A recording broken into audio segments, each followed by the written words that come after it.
Olá, queridos alunos, sejam bem-vindos a mais uma aula de Introdução à Programação para a turma de Matemática Computacional. Na aula passada, aliás, nas duas últimas semanas, a gente vem falando de estruturas de dados compostas homogêneas, não é isso? Na semana retrasada, a gente falou sobre vetores, em que a gente pode armazenar várias variáveis de um mesmo tipo. E aí, na semana passada, a gente falou sobre strings, que são vetores de char, mais conhecido como cadeias de caracteres, onde você pode armazenar palavras, frases ou textos inteiros, certo? E a gente falou também de várias funções já prontas que a gente pode utilizar para auxiliar a gente na manipulação de strings. Continuando na mesma toada, a gente vai falar de um outro tipo de estrutura composta, certo? E aí, o nome dessas estruturas compostas já deve ser soar bem familiar para vocês, que são as matrizes. Aposto que quando você estava aprendendo matriz lá no ensino médio, você dizia que eu nunca vou usar matriz na minha vida porque eu estou aprendendo isso. Bom, surpresa! Se você escolheu fazer matemática computacional e se você quer seguir nessa carreira profissionalmente, seja com desenvolvimento de sistemas ou alguma outra área relacionada, você vai ter que utilizar matrizes, certo? Então, só relembrando um pouquinho, matrizes é como se fosse uma tabela organizada em linhas e colunas, e aí cada elemento dessa tabela, ela vai ter dois índices, um índice que está relacionado à linha dela e o outro índice que está relacionado à coluna dela. Bom, depois dessa revisão breve, vamos fazer uma pequena motivação para aprender matrizes. Vimos que vetores são úteis para armazenar vários valores de um tipo, a gente viu isso. E se for vetor de char, a gente chama de string, Por exemplo, usar um vetor para armazenar as notas de um aluno parece ser uma abordagem eficiente, Então, se o aluno tiver 4, 5 notas durante um semestre, a gente pode usar um vetor para guardar as notas de um aluno. Agora, guardar a nota de um aluno em um programa não parece ser um programa muito útil, certo? Porque e se eu tiver vários alunos, ou se eu tiver uma turma de alunos, como é que eu vou fazer para armazenar as notas deles, No mundo real, no mundo físico, a gente abriria uma planilha no Excel, E aí a gente colocaria, por exemplo, as linhas dessa tabela como sendo cada linha um aluno e as colunas cada nota. De forma que, se eu pegar a linha 1, coluna 2, vai ser a segunda nota do primeiro aluno, certo? E para isso, a gente vai precisar representar dentro do programa da gente uma matriz, certo? E é a pergunta que ele faz aqui. O que fazer se queremos armazenar a nota de vários alunos? Criamos vários vetores? Não, a gente recai no mesmo problema que a gente tinha antes de aprender vetor, Eu tenho uma coleção de notas, mas essa coleção de notas ela está associada a um único aluno. Se eu tiver vários alunos, eu vou precisar de vários vetores, E aí, se eu tiver 50 alunos, vai ter 50 variáveis dentro do meu programa. Isso não é razoável, Então, para isso, a gente vai utilizar matrizes, certo? Então, vamos lá. Uma matriz, ela é uma estrutura de dados que possui linhas e colunas, certo? Então, como os índices em vetores, os índices nas matrizes também começam em 0, certo? Então, aqui a gente vai ter a linha 0, a linha 1 e a linha 2. E aqui a gente vai ter a coluna 0, a coluna 1 e a coluna 2. Todos esses elementos aqui, agrupados em 3 linhas e 3 colunas, eles vão formar uma matriz que a gente chama de 3 por 3, certo? A gente sempre coloca o primeiro índice como sendo o número de linhas e o segundo índice como sendo o número de colunas.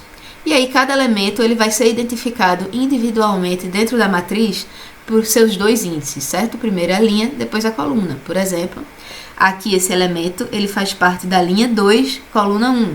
Esse elemento ele faz parte da linha 2, coluna 2. E assim por diante, certo?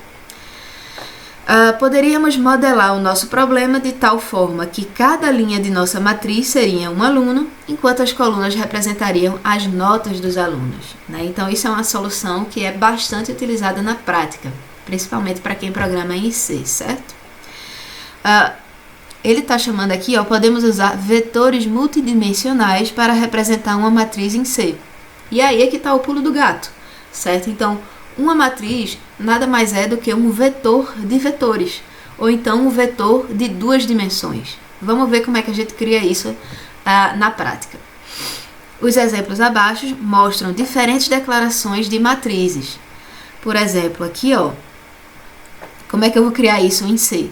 Aqui, se eu tivesse somente notas 10, eu estou criando um vetor de 10 posições, correto? Mas aí, ó, logo depois de 10, eu abro um novo colchete e coloco 4. O que é que isso quer dizer? Isso quer dizer que eu vou ter um vetor de 10 elementos e que cada elemento desse vetor vai ser um vetor de 4 elementos. Compondo, né, esses elementos todos, a gente tem uma matriz. E é claro que é uma matriz de float, né? Isso não muda. A matriz, ela continua sendo uma variável composta homogênea, ou seja, ela armazena vários vetores ou vários valores, desde que esses valores sejam de um mesmo tipo, que é vetores de float, certo? Mesma coisa aqui, ó, tabela de preços, é uma matriz 3x3. E por último, encontra palavras, que é uma matriz 20x20 do tipo char.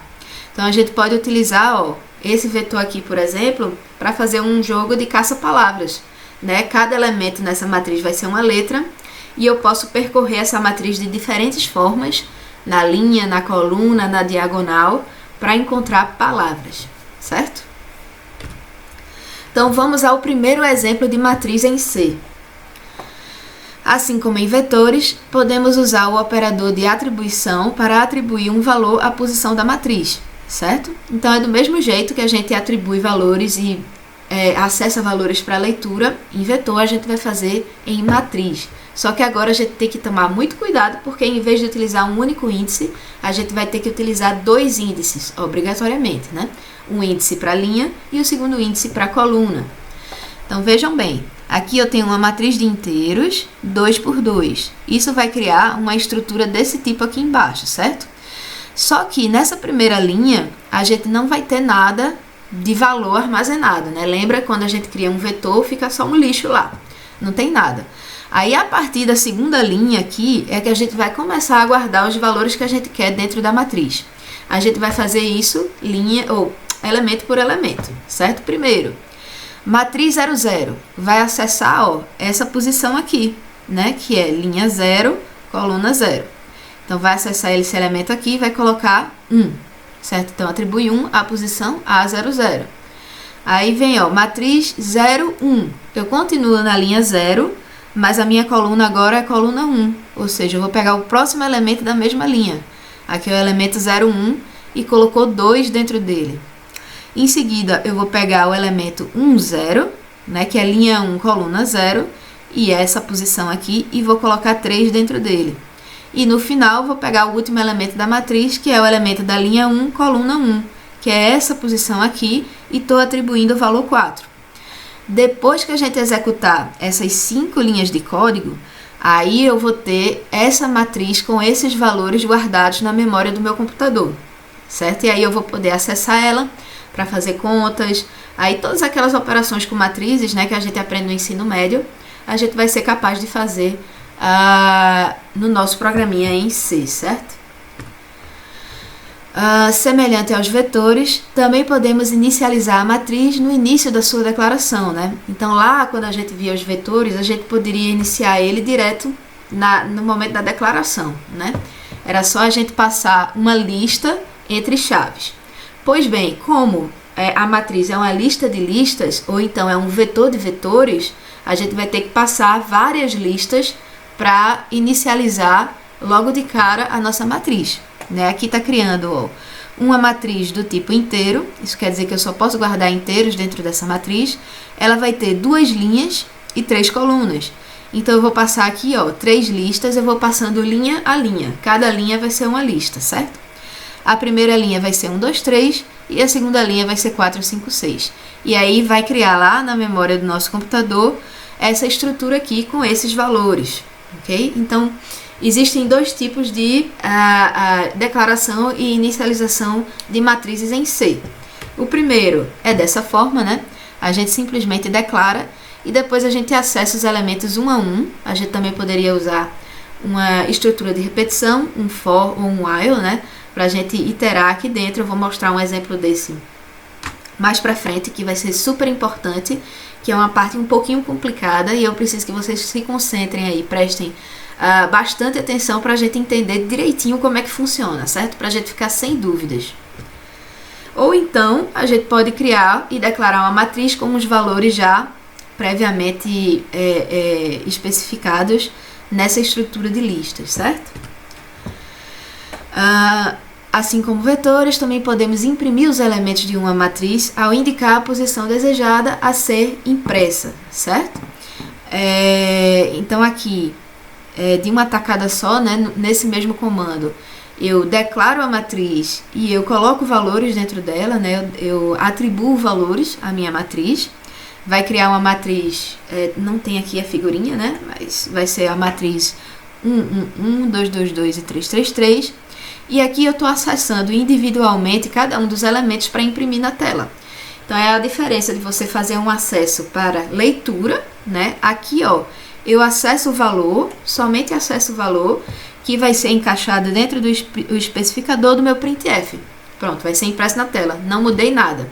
Já aqui, ó, eu estou fazendo um acesso para atribuir um valor dentro dele, né? Então aqui eu estou escrevendo e aqui nesse exemplo eu estou somente lendo, ok, gente? E aí, essa parte aqui, né, que eu falei que é um pouquinho mais complicada, eu vou deixar para explicar em um próximo vídeo somente esse exemplo. Então, dê aí o play e a gente se encontra no próximo vídeo.